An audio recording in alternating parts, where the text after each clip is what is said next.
Hello students, once again I am back with a new topic of your board exams and that is how to write a composition. हमको ऐसे कैसे लिखना है, that is a very effective and more scoring. So let us discuss. The most important question in an English language exam is how to write a composition because this question carries 20 marks in your exams. And you are asked to write a piece of prose in about 400 words. लगभग आपको 400 words में एक pros लिखना होता है जिसमें कि कोई भी ग्रामेटिकल मिस्टेक्स नहीं होने चाहिए. The objective of this question is to test your ability, how you can express yourself, how well organized your essay is, कितना आपने ठीक से उसको ऑर्गेनाइज किया है वर्ड्स को, कितना क्लियर आप अपना एक्सप्लेनेशन कर पा रहे हो और कितना वो प्रिसाइज है और एक्यूरेट है. मीन्स जो भी आप ऐसे के टॉपिक में जो आपको एक्सप्लेनेशन करना है वो कितना टू द पॉइंट है. और your composition should be logically plan and laid out well. मतलब आपका जो कंपोजिशन है वो बिल्कुल लॉजिकली प्लान होना चाहिए कि कौन सी चीज़ जो पूछी गई है उसकी इंफॉर्मेशन एकदम लॉजिक वाइज वहाँ पर सूटेबल है या नहीं. Even the most creative original writing will be awarded a low grade. आप बहुत अच्छे से अच्छा ऐसे भी आप क्रिएट करके लिखेंगे, कितना भी क्रिएटिव क्यों ना हो, अगर उसमें आपने ग्रामेटिकल मिस्टेक्स किए हैं तो उसमें पुअर मार्क्स मिल सकते हैं, आपके बहुत सारे मार्क्स जा सकते हैं. सो हम अभी सीखेंगे कि हमको एक परफेक्ट ऐसे कैसे लिखना है जिससे कि हम उसमें मैक्सिमम मार्क्स स्कोर कर सकें.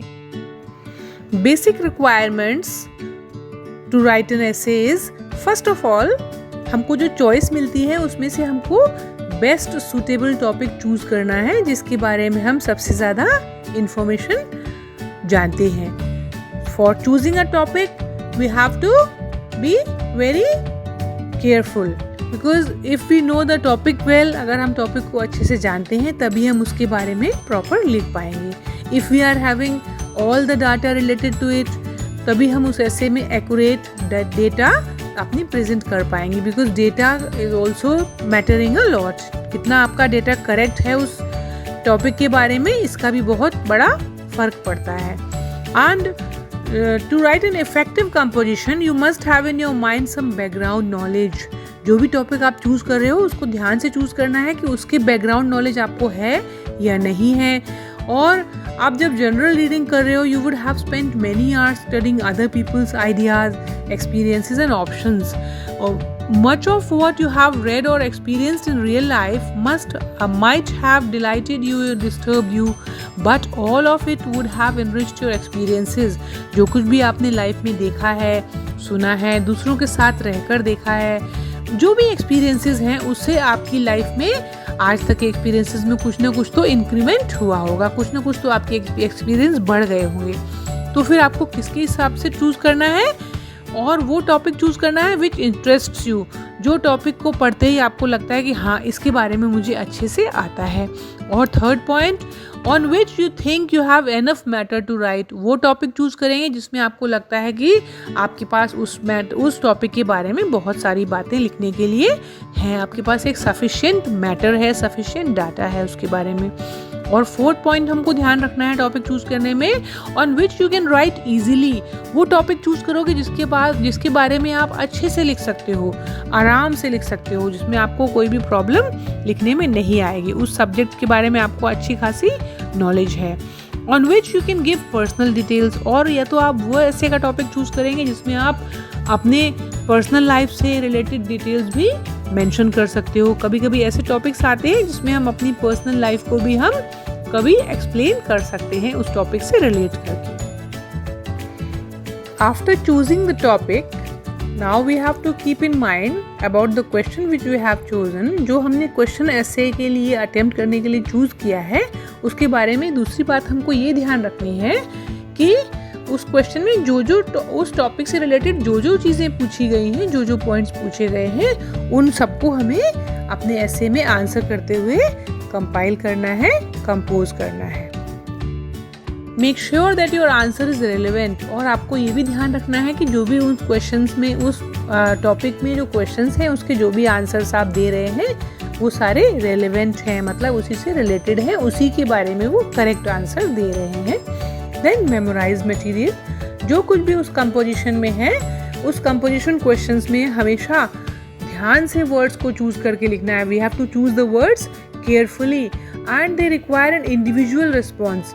जो कुछ भी हमने ऐसे में मटेरियल लिख रहे हैं वो कहीं से याद किया हुआ या रटा हुआ नहीं होना चाहिए। It should not be marked up और memorised one, it should be an original idea, और उसमें आपको अपना इंडिविजुअल रिस्पॉन्स देना। ज़रूरी नहीं कि जो कोई और सोचता है वही हम भी उस आंसर के बारे में सोच रहे हैं। This effect will make your essay more original because you get good marks for original explanations in the board exam while writing a composition.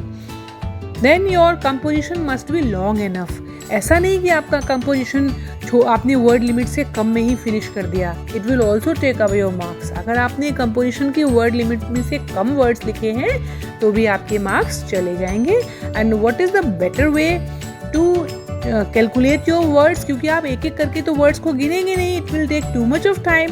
तो what you have to do, you just count the words in one line of your notebook answer script. एक answer script में से एक line को आप पढ़ के देखेंगे इसमें कितने वर्ड्स हैं, उसी के अकॉर्डिंग आप एवरेज कैलकुलेट करके यू कैन कैलकुलेट दैट 350 और 400 words are written in this much of pages.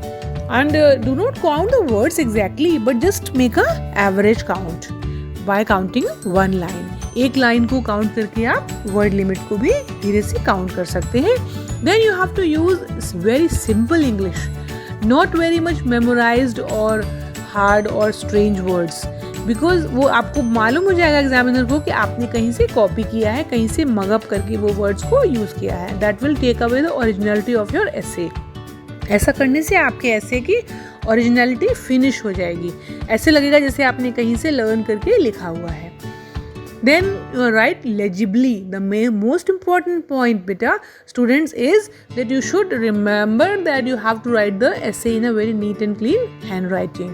अगर आपका handwriting ही बहुत पुअर है तो examiner will not be able to understand what you have written, and that will also give a idea that you are very lazy or careless.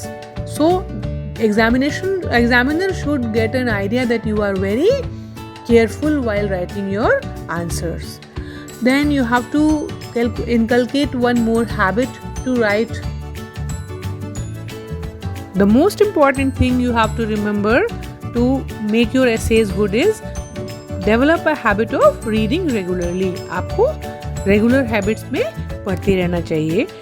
क्या क्या पढ़ सकते हैं आप? Read modern books of science fiction, detective stories, romances, and books with the historical themes. It may be adventure books also. Reading of newspapers, standard magazines. ये सब पढ़ने से आपको काफ़ी हेल्प मिलेगी, आपकी वोकैबुलरी और आपका राइटिंग कैपेसिटी बढ़ जाएगा. आप अपने ओरिजिनल आइडियाज़ को भी फिर एक्सप्रेस कर सकोगे.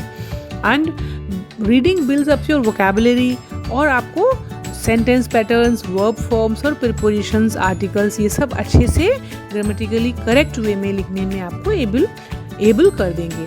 और आपको क्या करना है, एक टारगेट बनाना है कि मुझे एक दिन में इतना पढ़ना ही पढ़ना है. So set a target for yourself that you have to read at least 5, 10 और 20 पेजेस एवरी डे.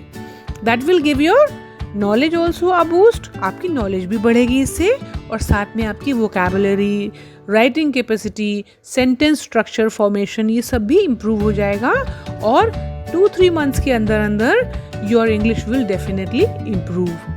तो this is going to enhance your composition writing capacity, और साथ में वो आपकी इंग्लिश को ही इम्प्रूव कर देगा. That will help you to read, write and speak. I hope मैंने आपको इस वीडियो में बता दिया है कि ऐसे को कैसे और क्या क्या बातें ध्यान में रखकर लिखना है. अब नेक्स्ट वीडियो में आपको बताऊंगी कि ऐसे को कैसे बाइफरकेट करेंगे और कितने मेन पैराग्राफ्स में हम एक कंप्लीट ऐसे को लिख सकते हैं, जिससे कि हमको मैक्सिमम मार्क्स अपने बोर्ड एग्जाम में मिल जाएं.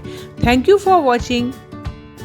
Please like, share and subscribe my channel and press the bell icon to get the notifications. जब भी मैं आपको वीडियोस अपलोड करूं तो आपको नोटिफिकेशंस मिल जाएं, इसलिए आप बेल आइकन को भी दबा दें. Thank you.